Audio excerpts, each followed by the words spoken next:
कहानी की शुरुआत में दिखाया जाता है कि चीन और पश्चिम देश के बीच लड़ाई चल रही होती है।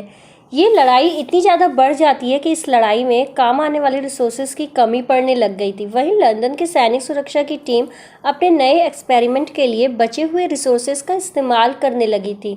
इन रिसोर्सेज का इस्तेमाल करके मिलिट्री की टीम एक ऐसा आर्टिफिशियल ब्रेन बनाना चाहती थी जो मारे हुए सोल्जर को ठीक करके दोबारा जिंदा कर सकता था। और इस तरह ये लोग उन सैनिकों को एक नई जिंदगी देकर ऐसी मशीनी सोल्जर बना रहे थे जो सारे ऑर्डर्स को बिना कोई सवाल किए मैन, ताकि लड़ाई में उन मशीनी सोल्जर का इस्तेमाल करके दुश्मन का खत्म किया जा सके। अब लंदन के इस मिलिट्री बेस में डॉक्टर विंसेंट नाम का एक साइंटिस्ट था जो इस आर्टिफिशियल ब्रेन को सोल्जर में इम्प्लांट करता था। सबसे पहले डॉक्टर बेंस पॉल नाम के सोल्जर को अपने बनाए हुए आर्टिफिशियल ब्रेन को इम्प्लांट करता है, जिससे पॉल जिंदा हो जाता है। असल में पॉल एक लड़ाई में 2 साल पहले मारा गया था। डॉक्टर विंसेंट दिखाना चाहता था कि इस आर्टिफिशियल ब्रेन इम्प्लांट के जरिए ब्रेन कैसे काम करता है, इसलिए वो पॉल का एक टेस्ट लेता है।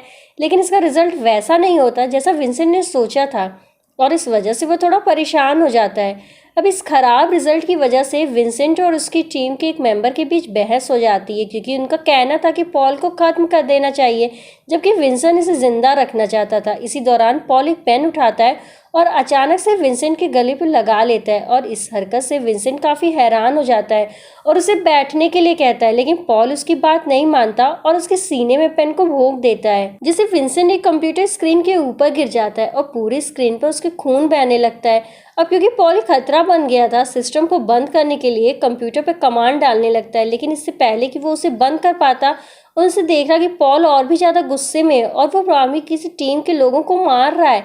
इसके बाद पॉल एक बंदूक उठाकर विंसेंट की तरफ पॉइंट कर देता है, लेकिन जल्द ही उसे अपनी गलती का एहसास भी हो जाता है और वो तुरंत ही बंदूक नीचे करके विंसेंट से माफ़ी मांगता है।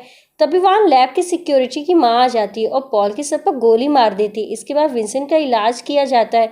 इलाज के कुछ देर बाद विंसेंट एक डरावना सपना आता है और वो उठ जाता है। आने के बाद वो तैयार होकर एक जगह जाता है जहाँ वो अपने रिसर्च टीम में एक नए लोगों को शामिल करने के लिए उनका इंटरव्यू लेता है।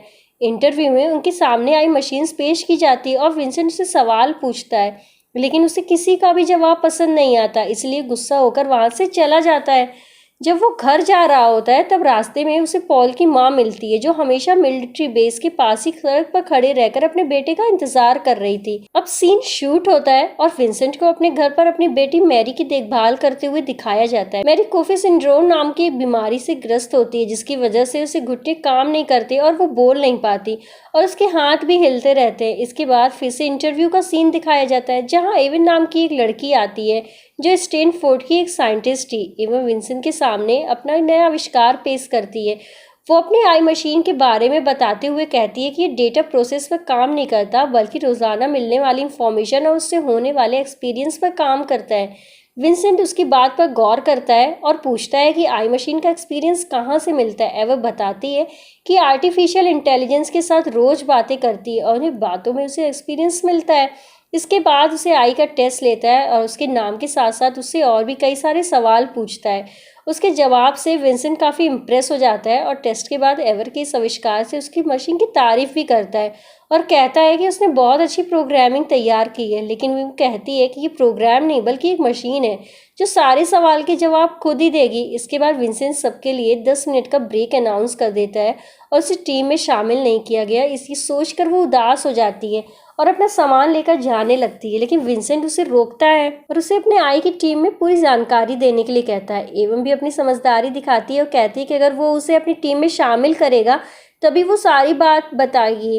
वैसे इसका कहता है कि एवं उसकी निगरानी में काम करना चाहिए, क्योंकि उसके पास क्वांटम कंप्यूटर और बहुत सारे फंड और बहुत अच्छी रोबोटिक टीम है। एवं को विंसेंट पर शक होने लगता है, इसीलिए वो पूछती है कि आखिर उसका असली मकसद क्या है। विल्सन कहता है कि सैनिक सुरक्षा विभाग में उसके कई प्रोजेक्ट में उसका साथ दिया और उसे लगता है कि एवक इंटेलिजेंस का इस्तेमाल करके वो रिसर्च को आगे बढ़ा सकता है।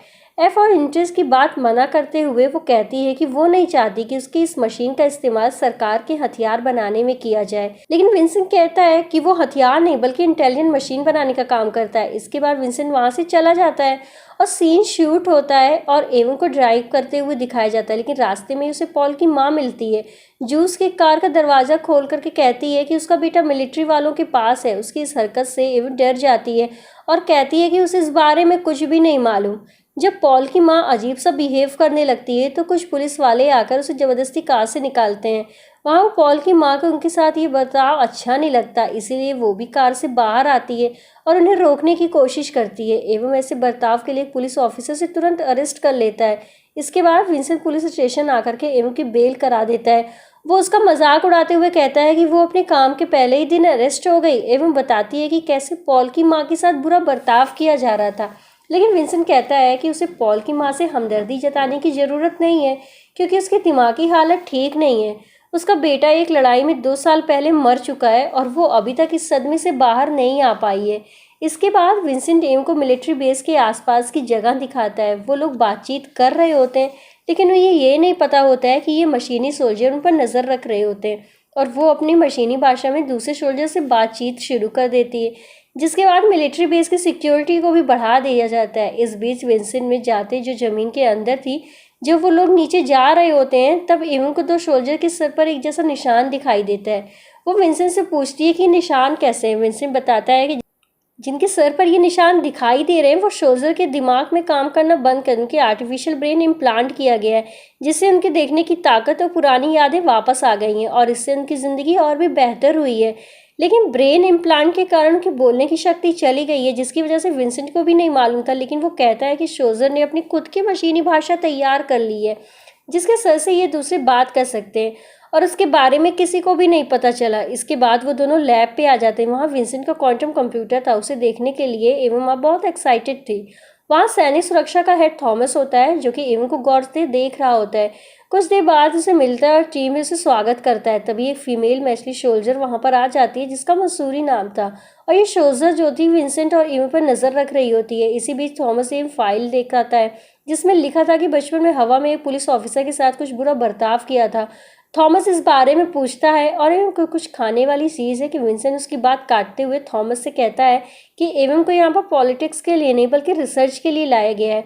इसके बाद थॉमस भी उसकी बात से एग्री करता है और बात को बदलने के लिए कहता है कि वो उन्हें कुछ दिखाना चाहता है। अब यहाँ थॉमस उन दोनों को एक कमरे में लेके जाता है, जहाँ हमें जेम्स नाम का एक हेलीकॉप्टर दिखाया जाता है। उनके दोनों हाथ नहीं थे और यहाँ उसे आर्टिफिशियल हेड इम्प्लांट करने की तैयारी की जा रही थी। यहाँ बताया जाता है कि आर्टिफिशियल हार्ट सिल्क से बना होता है, जिस पर गोलियां और बम का भी कोई असर नहीं होता। इस हाथ की ऐसी क्वालिटी थी कि वो किसी भी हाथ को टच करके उसके रंग रूप को बदल सकता था। और ये सब देखकर वो पूछती है कि क्या वो लोग मशीनी को इंसानों की तरह बनाने की तैयारी कर रहे हैं क्या। तो विंसेंट कहता है कि वो लोग इंसानों की तादाद को कम किए बिना ऐसी मशीन बना रहे हैं जो लोगों से बातचीत कर सकती है। इसके बाद जेम्स अपने हाथ की ताकत को आजमा कर देखता है और एवं फिर से किसी इंसान की स्क्रीन को महसूस करना चाहता है, लेकिन विंसेंट ऐसा करने के लिए मना कर देता है, क्योंकि जेम्स के हाथ में तीरक थी और एवं के हाथ भी तोड़ सकता था। लेकिन किसी भी तरह उसकी बात को ना मानते हुए जेम्स के हाथ पर अपना हाथ रख देती है और जेम्स उसकी स्क्रीन को महसूस करता है। इसके बाद जेम्स उसे घूरते हुए बाकी सबसे दूर ले जाता है और उसके साथ काम में कहता है कि उसे एवं की मदद चाहिए और वो उस एरिया से आने के लिए कहता है। एवं काफ़ी कंफ्यूज हो जाती है। अगले दिन विंसेंट एवं के ब्रेन को स्क्रीन करता है और उसे क्वांटम कंप्यूटर में से कर देता है। वैसे कई तरह से सवाल करता है ताकि वो उसके ब्रेन का डेटा ले सके।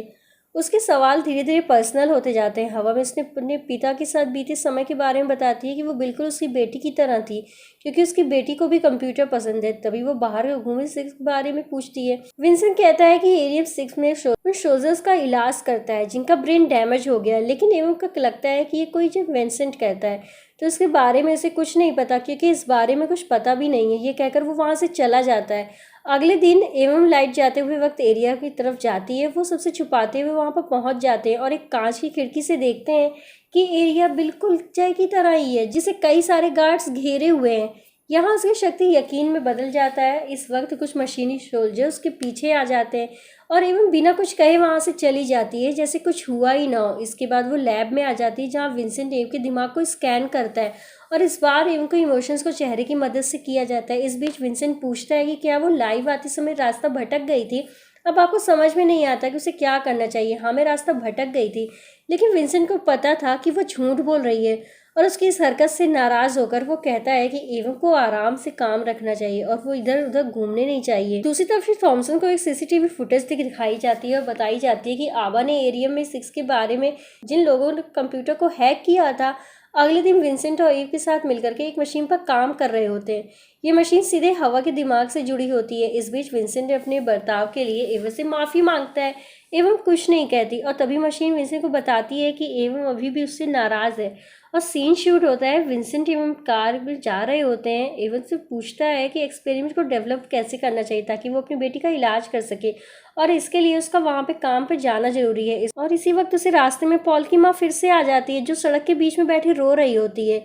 एवं से कहती है कि उन्हें पॉल की माँ को शहर तक जाने के लिए लिफ्ट देना है, लेकिन उसे पता है कि पॉल की माँ नहीं बल्कि चीन का एक आदमी है जो पॉल की माँ के भेस में है। वो आदमी तुरंत एवं के पेट में चाकू घोंप देता है और इस थॉमसन वाली सारी वारदात कंप्यूटर पर देख रहा होता है। वो देखता है कि एवं थोड़ा डर रही है क्योंकि उसे आदमी को साइन पे वार किया और वो एवं को लेकर ही छोड़ देता है। अगले दिन थॉमसन विंसेंट के पास आता है और कहता है कि चीन के लोग रोबोटिक प्रोग्राम को हड़पना चाहते हैं, इसीलिए उन्होंने एवं की जान ली है। इससे कहता है कि ऐसा नहीं, क्योंकि अगर ऐसा होता तो वो लोग उसे जिंदा नहीं छोड़ते। थॉमसन कहता है कि उसकी किस्मत अच्छी थी इसीलिए वो बच गया। विंसेंट मौत से काफ़ी दुखी था, इसलिए वो फैसला करता है कि वो एवं के स्कैन किए गए चेहरे और दिमाग का इस्तेमाल करके उसकी बनाई हुई मशीन को उसके जैसा ही बना देगा और इस पर काम करना शुरू कर देता है। और प्रोसेस पूरा होने के बाद विंसेंट मशीन को खोलने की कोशिश करता है कि तभी वो मशीन उसका हाथ पकड़ लेती है और उससे सुनकर उसकी तारीफ करती है, उसे क्या करना चाहिए। इसलिए वो उसको शुक्रिया करता है और मशीन कहती है कि अगर उसके अंदर इमोशंस नहीं होते तो वो विंसेंट का हाथ अब तक टूट चुका होता है। इसके बाद मशीन शुरू करती है और विंसेंट उससे सवाल करता है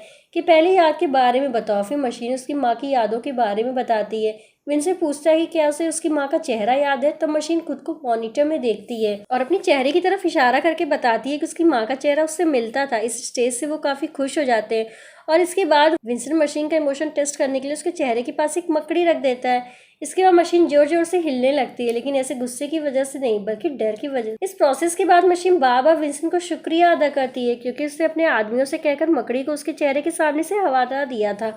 इस देश के रिजल्ट के बाद विंसेंट को लगता है कि मशीन इंसानों की तरह बर्ताव कर रही है, इसलिए वो उस पर एक और टेस्ट करता है। अगले टेस्ट में मशीन एक कमरे में होती है और एक साइंटिस्ट उल्टे पहुंचते हुए मशीन की तरफ आता है और उसे देखते ही मशीन उल्टे बढ़ जाती है। उसे कुछ समझ में नहीं आता। जब वो मशीन से पूछता है तो देख करके मशीन बहुत ज़्यादा डर जाती है और तुरंत उसे साइंटिस्ट के सर से अंदर आने उंगलियां डाल देती है। इससे वो वहीं मर जाता है और ये सब देखकर विंसेंट को मशीन पर गुस्सा आ जाता है और वो मशीन पे सर पर गुस्सा निकालता है कि मशीन कहती है कि उसे जानबूझकर नहीं मारा और उसे नहीं पता था कि उसके मुखौटे के पीछे वो आदमी है। वो अपनी गलती के लिए माफ़ी मांगती है और अपना दुख जताने के कुछ समय बाद वो खुद को बंद कर देती है। इस घटना के बाद विंसेंट जेम्स से मिलने के लिए एरिया से जाता है। यहाँ उसे पता चलता है कि ब्रेन इम्प्लांट के कारण जेम्स भी बोलने की शक्ति खो दी है। इसके बाद भी विंसेंट उसे एवं की मौत के बारे में बताता है, लेकिन जबकि वो देख रहा गार्डन में उस पर नजर रखे हुए तब वो वहाँ चला जाता है। थोड़ी देर बाद से जेम्स के पास आती है और उसे मशीन भाषा में कुछ बात करती है। सीन शूट होता है और वापस लैब को दिखाया जाता है जहाँ विंसेंट उसे बंद पड़ी मशीन को चेक करता है और उस मशीन को ठीक करने की कोशिश करता है, लेकिन इसका कोई फ़ायदा नहीं होता। थोड़ी देर बाद में उसके लैब में आ जाती है और उसके पास भेजती है, लेकिन मशीन अचानक उसका हाथ पकड़ करके जो डर जाती है। मशीनों की मशीनी भाषा बात करते हैं, मशीनों से मशीन लोग मशीनी भाषा में ही बात करते हैं और इसे करने के ऐसे लगता है कि वो उसे डरा रही होती है या कुछ ज़रूरी बात कर रही हो। अगले दिन जब इम्प्लांट लैब में आता है तो उसे बताती है कि मैरी की हालत बिगड़ गई है। विंसेंट बहुत घबरा जाता है और मशीन उसकी आवाज़ सुनकर समझ जाती है कि विंसेंट उदास है। विंसेंट उसे कहता है कि उसे अपनी बेटी को देखने के लिए जाना है। मशीन तुरंत उसका हाथ पकड़ लेती है और उसे अकेला छोड़ के जाने से मना करती है और जो मशीन को लगता है कि विंसेंट बहुत परेशान है तो वो उसका हाथ छोड़ करके कहती है कि वो हर चीज़ के लिए लोगों के खिलाफ अपनी ताकत का इस्तेमाल करती है। ये कहकर वो हॉस्पिटल चला जाता है। मेरी का डॉक्टर उसे बताता है कि मेरी की हालत बहुत ख़राब है। ये पूरी खबर सुनने के बाद विंसेंट तुरंत अपनी बेटी से मिलने के लिए जाता है, उसके दिमाग और चेहरे को स्कैन कर लेता है और दूसरी तरफ लैब में थॉमसन मशीन के पास फाइल डाउनलोड हो जाती है तो मशीन कई तरह की भाषा बोलने लगती है और उसमें लड़ाई करने की खूबियाँ आ जाती हैं। इसके बाद मशीन मारा जाता है। वो मशीन को भड़काने की कोशिश करता है ताकि मशीन अपनी अच्छाइयों को भूल सके और अगले दिन जब इनसाइड लैब में सांप जाती है तो उसे बचाने के लिए कहती है। विंसेंट को ये नहीं पता होता उसके साथ क्या हुआ था, इसलिए वो उसे दिलासा देने की कोशिश करता है। फिर विंसेंट सीधे थॉमस के पास जाता है और उससे पूछता है कि उसने मशीन के साथ क्या किया। तो वो कहता है कि उसने जो भी कुछ किया वो मशीन की स्थिति के लिए जरूरी था। विंसेंट कहता है कि वो सिर्फ मशीनी सोल्जर नहीं बल्कि उससे भी बढ़कर है, क्योंकि वो इंसानों की तरह इमोशंस को समझ सकती है। थॉमसन को इनकी बातों पर भरोसा नहीं होता और वो विंसेंट को चुनौती देते हुए कहता है कि जब तक कोई बात साबित नहीं होती है वो मशीन जिंदा है, तब तक वो उसे मशीन पर एग्रीमेंट नहीं कर सकता।